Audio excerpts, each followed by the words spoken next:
morning, students. How are you all? Welcome back in English class again. Students, sometime it happened that we generally usually meet in our daily life with so many other people. Nowadays, due to coronavirus, due to COVID-19, we all have to stay inside our houses. Otherwise, it would be our daily routine to go out and to meet with in a day a number of people. And sometimes what our mind do, just by watching or just by looking to in person to just by looking to a person, we make our own attributions, we make judgmental decisions about the so and so person, that her personality or his personality is like this, so the person would be like this, that she is seeming so proudy and she is seeming so low personality or low kind of person. So this happened. This usually generally happen without talking to a person, without knowing a person. We make our own judgmental decisions. We make our own attributions. So why it happened? So this is related to our brain. These things are related to our brain. Our brains are wired to make automatic judgment decisions about others, about the behavior of the other person, just by looking or at the personality of a person. Why so? So that we can make or we can move through the life, we can move through the world without spending so much time and energy to understand other people, and to understand the other people to whom we really don't know. So whatever we see in our daily life, our brain, our mind, it takes its automatic decisions sometimes. So sometimes we engage in more thoughtful, the process is slow, but still we do such kind of things unknowingly, unintentionally. So the same thing happened with our character, the story that we are reading from our last three sessions, and today is the fourth day of the continuation of the story, The 100 Dresses 2. The main character we have in this story is Wanda Petronsky, and Wanda Petronsky is a Polish immigrant girl. She was living in an American town with her family, and she was the victim. The protagonist of our story is the victim of all these things. The other two characters we have in our story are Maddie and Peggy. So Maddie and Peggy is when she saw the Wanda Petronsky. Just due to Wanda Petronsky name, Peggy make her own attributions related to Wanda, and she make her attributions in her mind. She took her judgmental decision about the Wanda Petronsky, that Wanda Petronsky's name is funny and she is a liar, as Wanda used to say that I have 100 dresses all lined up beautifully in my closet. So that is why Maddie and Peggy both are best friend, and they made so many comments on this girl. And the story revolves around Maddie, Peggy, and Wanda Petronsky, and the ending of the story is really very beautiful, as well as the ending also teaches us a very wonderful lesson of life. So let's read out the chapter. Let's finish the chapter with me, and then we'll find out what is going to happen at the end of the story. On Saturday, Maddie spent the afternoon with Peggy. They were writing a letter to Wanda Petronsky. It was just a friendly letter telling about the contest and telling about Wanda she had won. They told her how pretty her drawings were, and they asked her if she liked where she was living and if she liked her new teacher. They had meant to say they were sorry, but it ended up with their just writing a friendly letter, the kind they would have written to any good friend, and they signed it with lots of X's for love. They mailed the letter to Boggin Heights, writing "Please forward" on the envelope. Days passed and there was no answer, but the letter didn't come back. So maybe Wanda had received it. Perhaps she was so hurt and angry she was not going to answer. You could not blame her. Weeks went by and still Wanda did not answer. Peggy had begun to forget the whole business. And Maddie put herself to sleep at night making speeches about Wanda, defending her from great crowds of girls who were trying to tease her with, "How many dresses have you got?" And before Wanda could press her lips together in a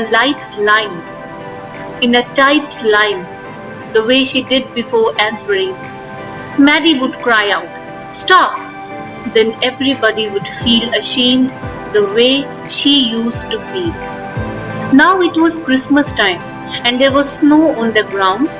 Christmas bells and a small tree decorated the classroom. On the last day of school, before the holidays, the teacher showed the class a letter she had received that morning. So on Saturday, Maddie and Peggy, they both sat together and decided to write a letter to Wanda Petronsky to tell her about the contest, asking her where she is living now and how that place is. No matter how much they wanted to apologize, they couldn't summon the courage to do so, and thus ended up writing only a friendly letter, as if Wanda was their good friend. They mailed this letter to Boggin Heights with "Please forward" written on it because they did not know her new address. So they just wrote that "Please forward it," and they wrote the same address of the Boggin Heights over the letter. So when both the friends were posting the letters, they were thinking that they would surely get the answer of the letter soon. But on the contrary, there was no reply from Wanda. But they did not also receive the letter back. So it was obvious that Wanda had received the letter, and they concluded that it must have reached Wanda. But she was so upset maybe that she didn't answer. They waited for weeks and months, but still no answer. Peggy began to forget about this whole thing because earlier also Peggy was not so worried regarding the whole scene, while Maddie used to make scenarios in her head before sleeping where she defended Wanda every time. She thought of scenarios where large groups of girls surrounded Wanda and would ask her the same question as Peggy used to ask, "How many dresses have you got, Wanda?" And as soon as anyone could say more, here in her scenarios, Wanda would interrupt and say, "Stop," so that all of them could end up ashamed. In this way, she was consoling herself every day, every time. Now, the days passed and it was winter season and there was snow everywhere on the ground. Christmas had come. They decorated their classrooms with bells and small trees. That day, Miss Mason told the students that she had received a letter from Wanda Petronsky. Miss Mason said, "You remember Wanda Petronsky, the gifted little artist who won the drawing contest? Well, she has written me, and I am glad to know where she lives because now I can send her medal. I want to read her letter to you." The class sat up with a sudden interest and listened intently. "Dear Miss Mason, how are you? And room 13. Please tell the girls they can keep those 100 dresses because in my new house I have 100 new ones all lined up in my closet. I would like to that girl Peggy to have the drawing of the green dress with the red trimming and her friend Maddie to have the blue one. For Christmas, I miss that school and my new teacher doesn't equalize with you. Merry Christmas to you and to everybody. Yours truly, Wanda Petronsky. On the way from school, Maddie and Peggy held their drawings very carefully. All the houses had rats and holly in the windows. Outside the grocery store, hundreds of Christmas trees were stacked, and in the window, candy peppermint sticks and cornucopias of shiny transparent paper were strung. The air smelled like Christmas, and light shining everywhere reflected different colors on the snow. Boy, said Peggy, this shows she really likes us. It shows she got our letter. And this is her way of saying that everything's all right. And that's that. I hope so, said Maddie sadly. She felt sad because she knew she would never see the little tight-lipped Polish girl again and couldn't ever really make things right between them. She went home and she pinned her drawing over a torn place in the pink flowered wallpaper in the bedroom. The shabby room came alive from the brilliancy of the colors. Maddie sat down on her bed and looked at the drawing. She had stood by and said nothing, but Wanda had been nice to her anyway. Miss Mason was really happy, and she introduced the letter to all the students. She addressed the class, students, and she read the whole letter to the students. What was inside the letter? So, Maddie wrote a letter to her class teacher, and what was there inside the letter? The letter began in a very friendly tone. Wanda asked how everyone was and that they could keep her 100 dresses because in her new house she has now another 100 dresses all lined up beautifully in her closet. There were so many other girls in the class, but Wanda, she specifically mentioned the dress she wanted Maddie and Peggy to take home. The green dress with red trimming was for Peggy, while the blue one was for Maddie. She expressed her affection towards her class teacher, Miss Mason, and wrote her new teacher could never replace Miss Mason. She winded up the letter by wishing everyone Merry Christmas and also wrote that she missed everyone in room number 13. Days passed and now it was Christmas time, Christmas season, and all the houses were decorated beautifully. Grocery stores were stocked with Christmas trees, candy peppermint sticks, and other Christmas stuff like cornucopias. Cornucopias is what? So it's a kind of decorative container used to keep beautiful flowers and fruits and other stuff.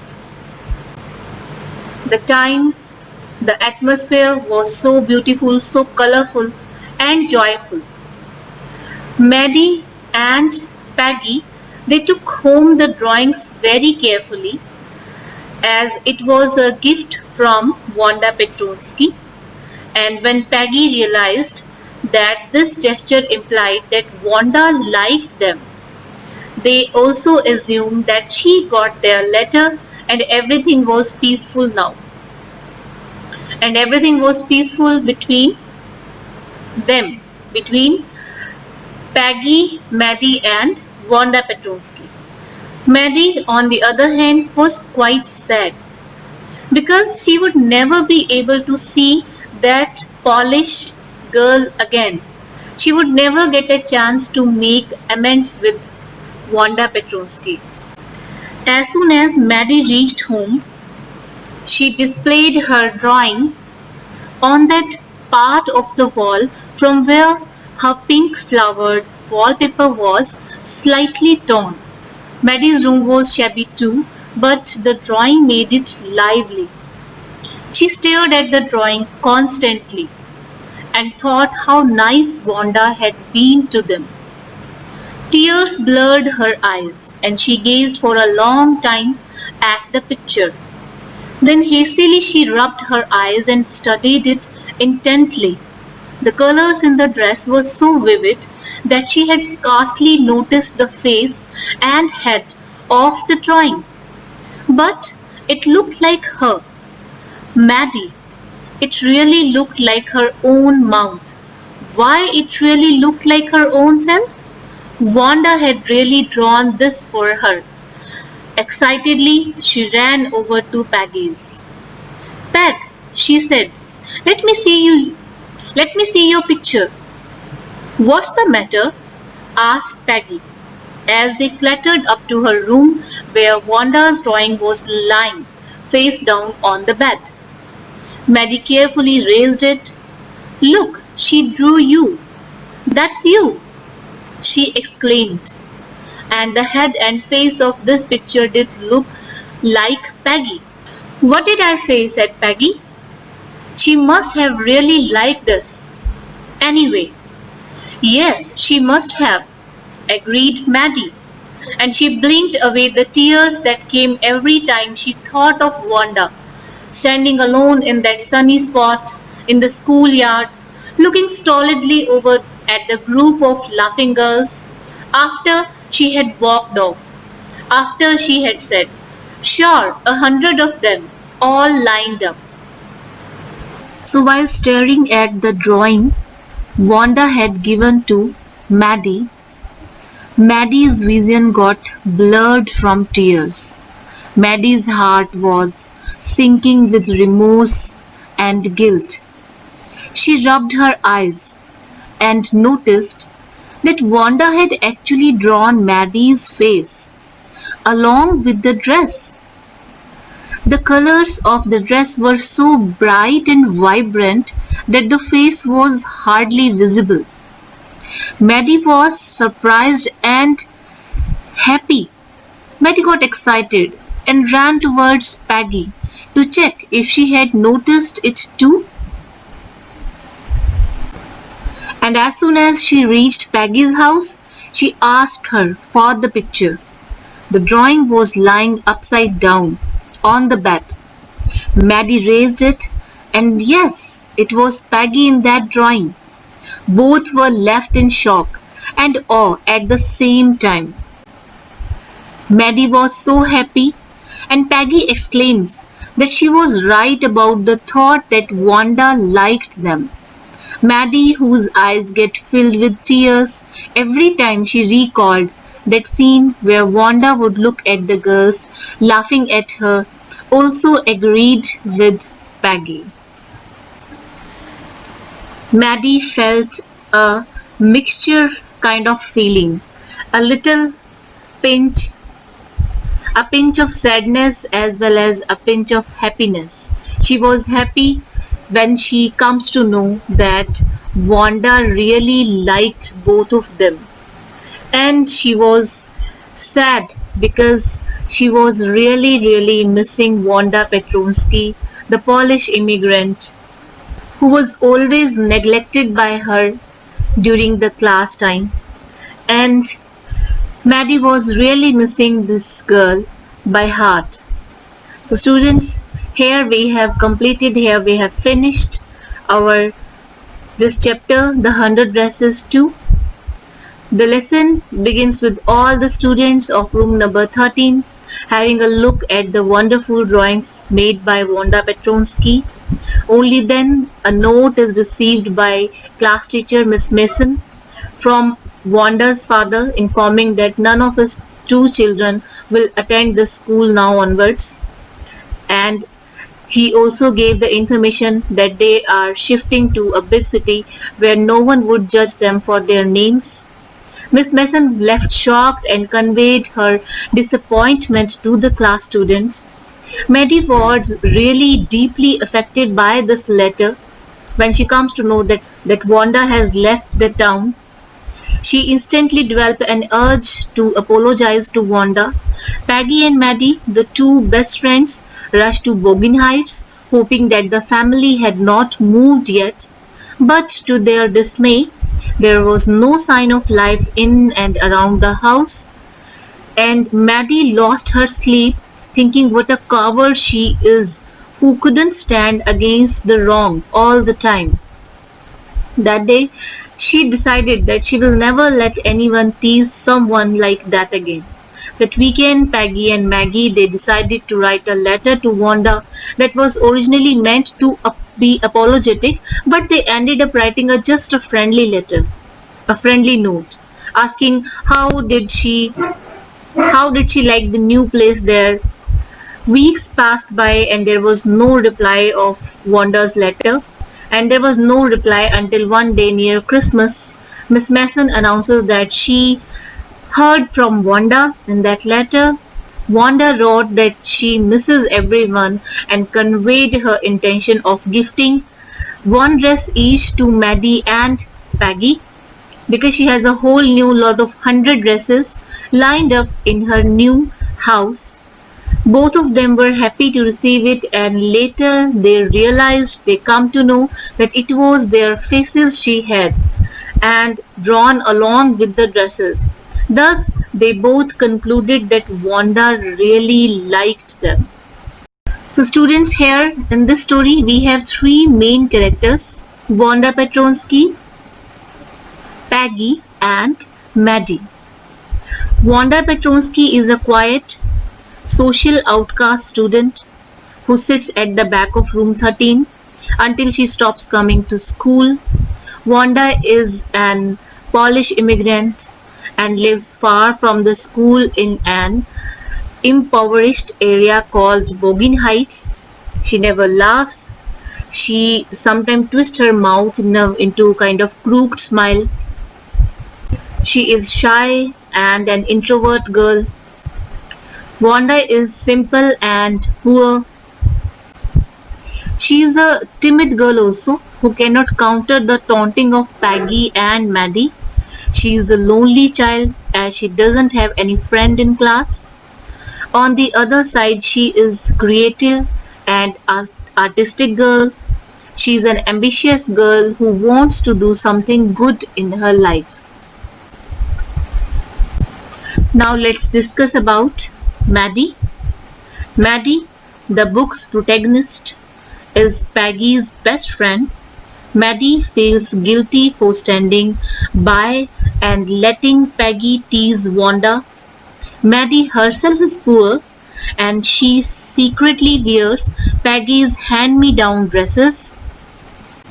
She is a very sensitive and emotional girl. She feels very sad when Wanda's father disclosed that he has withdrawn his daughter from the school. She has a very sick feeling all the time in the bottom of her stomach. She curses herself that she failed to stop Peggy from teasing Wanda. She realizes that her silence and timidity is as bad as Peggy's act. So, in short, we can say Maddie was a very kind hearted girl. She did not like teasing others, even though she has joined other girls to tease Wanda. She was not a very confident girl as she wanted to stop Peggy number of times from her doings. She feared Peggy as she will be the next victim for her nonsense. And the next character we have Peggy. Peggy was a rich, pretty American girl. She was intelligent, good at studies, and scored good marks every time. She loved fun and enjoyed teasing Wanda because of her faded blue dress. She kept asking her mockingly how many dresses she had. She was the most famous girl of the school and she was very talented too. In spite of teasing Wanda often, she was not mean from heart. After seeing Wanda's drawings, she realized that Wanda was more talented than her. When Wanda was leaving, Peggy was stuck with guilt also. She later learned that lesson that bullying and teasing others is not right at all. So students, here we have finished a timeless story written by Eleanor Est, or we can say Albaso Esther, about the hurt inflicted by teasing and the painful consequences for bystanders who fail to act courageously. It's a story which reveals the ills of our society, the problems of our society, the drawbacks, which has an adverse impact on the people. In the story, we have noticed that there are a lot of instances which shows how racism affects the social and personal lives. The story makes us realize how people feel when they are exposed to such discrimination, how deliberately or knowingly we affect the people and their mind. And sometimes we probably or hardly noticed about all these things. Unintentionally, we do so many deeds, so many things in life that really affect other people. So students, I hope you all have enjoyed this chapter. You all have got the message as well as the main characters. So guys, you have to complete your question answers and you have to learn the whole chapter again and make it, and the concept should be clear to you. Take care of yourself. Thank you.